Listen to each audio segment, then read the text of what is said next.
Good evening, ladies and gentlemen, and welcome to the Midweek War! Now, I warned you that there might be a lot of cursing this week, but it's all gonna be happy cursing! I'm Mad Mike, and I am a Pittsburgh Penguins fan, and with me, as always, is a man who does not give a shit about organized sports, only fake professional ones. The voice of Inspire Pro Wrestling, Eamon Paton, how are you? No, indeed. Hockey is the fakest of all fake sports. I'm just going to put that out there. I mean, come on. I'm sorry, you misspoke. You meant soccer.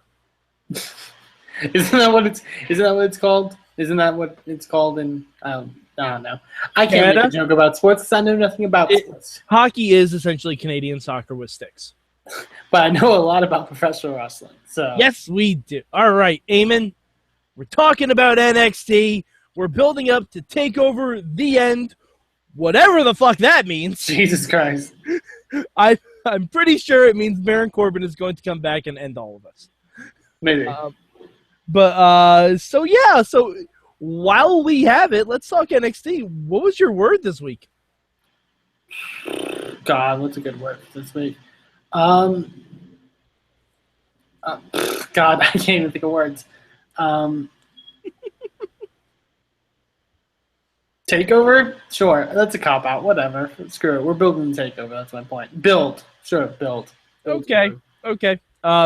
My word this week is understanding. We'll get to it. God. All right. So, Eamon, what was your good this week? My good for this week goes to my good for last week, which is the main event. The triple threat match to crown number one contender for the NXT Women's title. I really enjoyed this match. Thought it was really fun. I think everyone really shined in that match in their own different way. I think it was clear that Nia was being positioned to be the next challenger, but I liked that they did a good thing to kind of get over the characters of Alexa Bliss and Carmella in the process. Really fun match, and I think Nia is coming into her own as a powerful, character. Yeah, it kind of reminded me of a less, not less important, but a less influential version of the Dean, Roman, and Brock triple threat match. Yeah, a little bit. Because they did a really good job, playing to everyone's strengths. I think so too. I loved. I mean, to that point, Nia Jax being sold as this powerful character and really being showcased as that. Carmella being the underdog, I think she got a great sort of babyface sort of fire in this that really kind of impressed people. And Alexa Bliss, I think, coming into her own as well. I really loved the in the beginning her staying on the outside for most of it, and then when she tried to go to the top rope to attack Nia, and Nia saw it, she's just like, okay, I'm good. I'm gonna step down. Yeah, it was just a really fun match. My good this week is going to go to the interaction between Austin Aries and Shinsuke Nakamura. Yeah, really good promo. Oh, I really and we don't get a lot of this on NXT. Mm-hmm. So it seemed like a departure, but oh my God, was it fun. Austin Aries, say what you will about him, one of the best talkers. I'd agree, yeah. He can really put anything over. And when Nakamura came out and Aries said, I don't understand you, I thought we were going into a really racist direction for a second. But then Nakamura completely saved it by saying, yeah, I don't either. Well, that's the thing. I think it's not. That's the thing with Nakamura. You don't really not understand him because of his language barrier, but because the fact that he is who he is, I guess, He's very eccentric, yeah. But, I mean, it was so good. And their match at TakeOver, oh boy, that's going to be fun. That'll be really fun, I think. And I like Aries kind of taking – obviously, he didn't go full heel, but he took kind of a heel role, but it was almost from it was from a point that made sense. I love the story of the fact that he came into NXT and was supposed to be this big deal, but Nakamura kind of outshined him in a way. Mm-hmm. And the crowd actually really helped with this segment, too. Yeah. Because, as he was talking about coming into NXT and then talking about someone overshadowing, the crowd immediately started chanting for Nakamura. Yeah, they knew what they were – yeah, it's a really cool story I think they're doing, and one that I'm excited to see. And I mean, because that's pretty much a first-time matchup to my knowledge. So Mm-hmm. Yeah, I can just imagine, like, Aries going for an elbow and Nakamura going for a knee, and they clash like the end of Rocky 2. All right. So, Eamon, not every show is perfect, as we always like to say here. What is your bad for NXT this week? Overall, I really like this episode. The closest thing I could think of to a bad was, and I just put it as the possible future of NXT, because for those, we didn't even get to talk about it in the main show because it happened maybe the day after.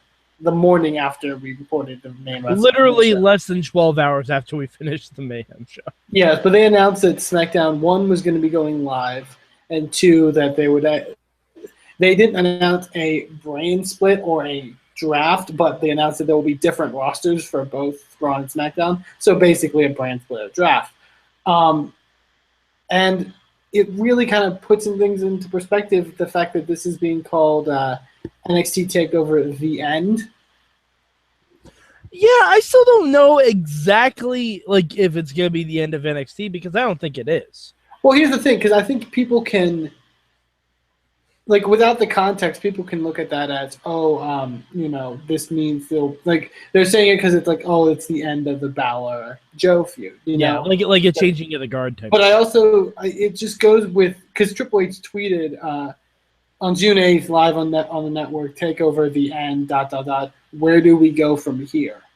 Mm-hmm. And I think that also kind of puts in the, where do we go from here? Yeah. You clearly know something that we don't know. Yeah, I don't know what they're going to do. Because I think, honestly, if you're going to do a brand split, you need a bit more people on the roster. Now, Eamon, I have a question. This is something I've been rattling around in my brain. When we had the brand extension, when ECW and TNN was a real thing, you mean on Sci-Fi? On Sci-Fi, yeah. Okay, I was gonna say. Do you think that there will be 3 brands drafting? There could be, because you could put Stephanie on Raw, Shane on SmackDown, and Triple H on NXT. Oh, Triple H. Yeah, I was gonna say Regal, but yeah, probably Triple H. I think that would be real interesting. I hope they do it like an actual, not to go into draft talk as opposed to NXT talk, but I hope they do it like an actual, how they did in 2002, and not a computer's gonna decide. Yeah, I have a feeling they're gonna do it like the original draft. Yeah, I have a feeling they're going to. I feel that would make the most I have sense. a feeling we'll probably do the draft on Raw and then the supplemental draft a day later or something. Because I don't for them to, if they're going to just if this is a case of them dissolving NXT, I don't know if that's smart move, because you've built this brand of NXT. It's not just the fact that these are their wrestlers that they like; it's the fact that they like the brand. You know what I mean? So the thing about it is, they've been calling a lot of people up from NXT. So right. NXT right now is kind of depleted. It's depleted, but it also has a lot of people where you could call them up. You know what I mean? I feel like that it only makes sense for them if they're going to do a third promotion, or if they're going to do just run a 2-brand split, to just dissolve SmackDown and make NXT a thing. That could be a thing too. Although I think if that was the case, they would have announced it as such. Yeah. And plus, then NXT wouldn't be from Full Sail. And I think that loses a lot of the charm of it. Yeah. But I think if you take some lower card guys and you put them back in NXT, Apollo Crews should probably be heading back to NXT. No, I'm serious. No, you're right. Yeah. He was called up too early. Baron Corbin was about the right time, maybe a little bit more like people like their pasta a little bit al dente, but Apollo Crews was called up way too soon. And guys who are floundering on the main roster would crush in NXT. Could you imagine Jack Swagger in NXT? I can't imagine Jack Swagger being a thing now. No, but Jack Swagger I see your point. Jack Swagger versus Chad Gable. No, I understand. That's a money match right there. I think I don't know, because I find it weird. Like with the main roster they have now, as far as like active wrestlers go, I feel like you need to only have 2 brands and maybe bring up some people from NXT to fill that out. Because if you're going to split into 3 brands, like that's kind of, I don't know. I hope we'll probably go into more draft discussion on the main show, but I hope this is going to lead to something. I hope this doesn't lead to the end of NXT. Like I think that would be kind of a stupid move. You know what? They've earned our trust with NXT, so I have a feeling whatever they're going forward and doing, I think it's gonna be a smart decision. Yeah. All right. So my bad this week is I'm gonna give it to No Way Jose. Oh no. No, and it's just because we haven't done anything with him yet. He's doing too much salsa dancing. I think, because I thought about this, I think he's doing well. My thing is, I think with a character like that, it's important to kind of not, like, to space things out in a sense into where, like, you kind of bring a new aspect of his character in each match. I mean, they kind of did that with, like, the closest thing they did with that was when, like, he tried to add, like, the fact that he went out to the announce table and made Corey Graves and Tom Phillips dance. But, like, that's cool. I don't know. I just want to see if they have something for him. You know what I mean? Yeah, I just don't want to see Caribbean Fandango. I don't want to see that. Yeah. Honestly, depending on how stuff's going and just based off of their rapport on Twitter, I would love the idea of a storyline of, like, Shinsuke Nakamura, like, taking him under his wing. Like, wouldn't that be amazing? Kind of like a lager and cheeseburger thing? Sort of, yeah. Like, it would be perfect. I think that could be real. Like, just give him something to elevate him a bit, because I just hope he's not that guy where he's like, oh, he's going to be there. You know what I mean? Right. I wouldn't mind seeing, like, a No Way Jose and Elias Samson feud. That kind of fits, yeah. Like he tries to make Samson dance. Yeah. I could absolutely, because you have the happy-go-lucky guy and you have the buzzkill. I think that works. Yeah. And it can help elevate both guys too. I would be shocked if they don't go with that. Yeah.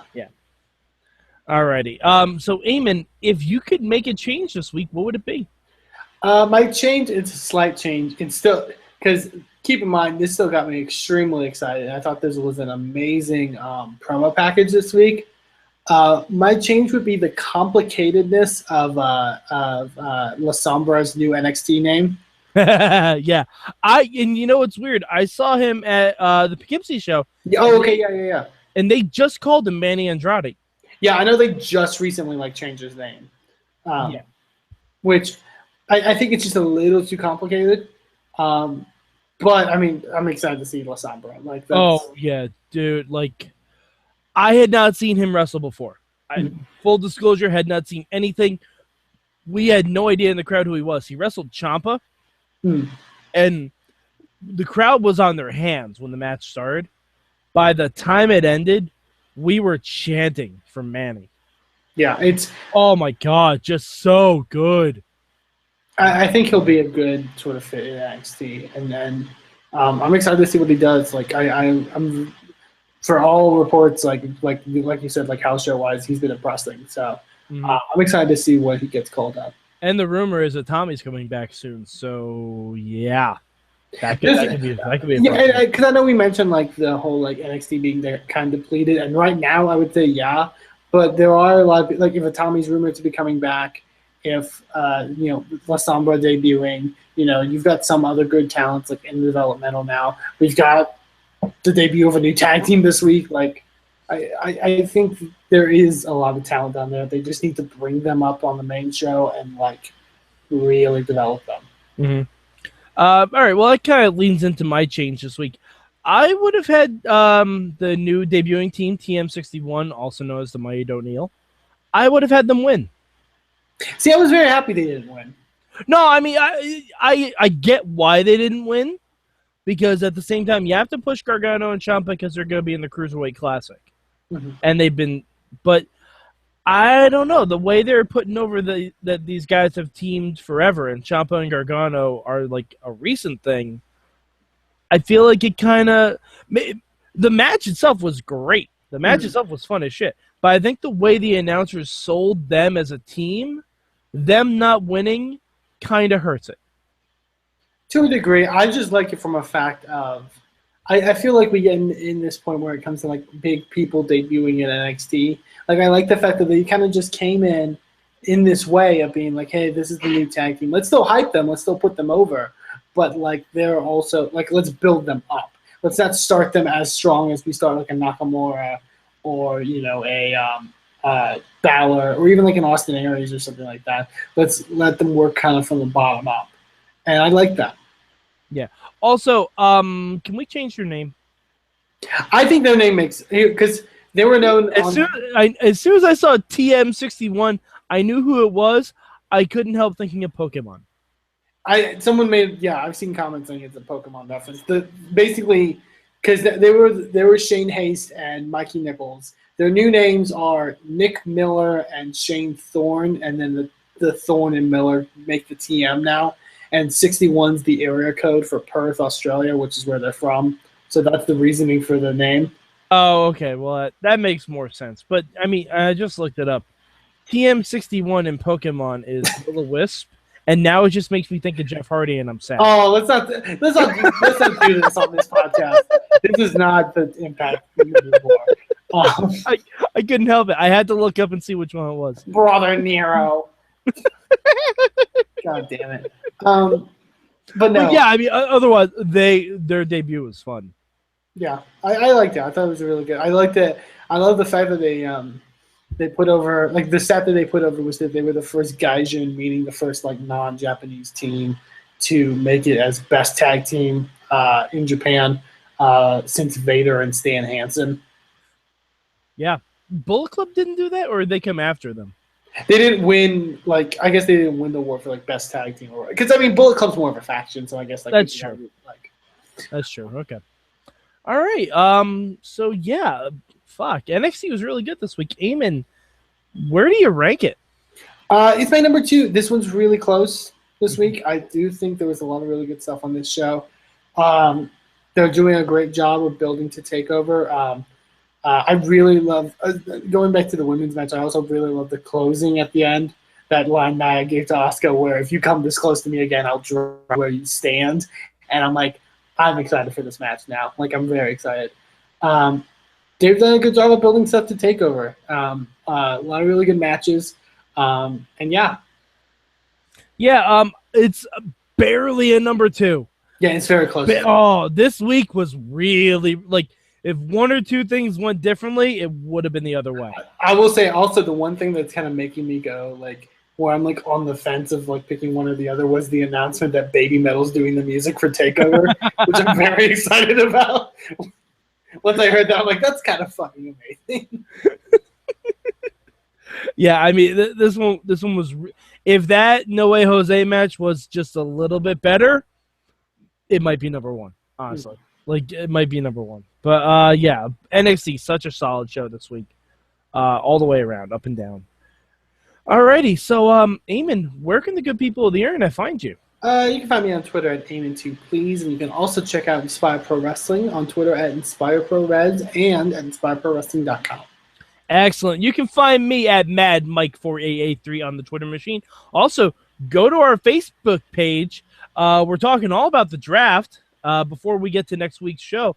And there might be something fun coming to the Facebook page soon. We're in talks about stuff. But yeah, listen to the Wrestling Mayhem Show on Tuesday for more information about that particular teaser. Alrighty. So for Eamon to Please, I'm Mad Mike, and this has been your Midweek War!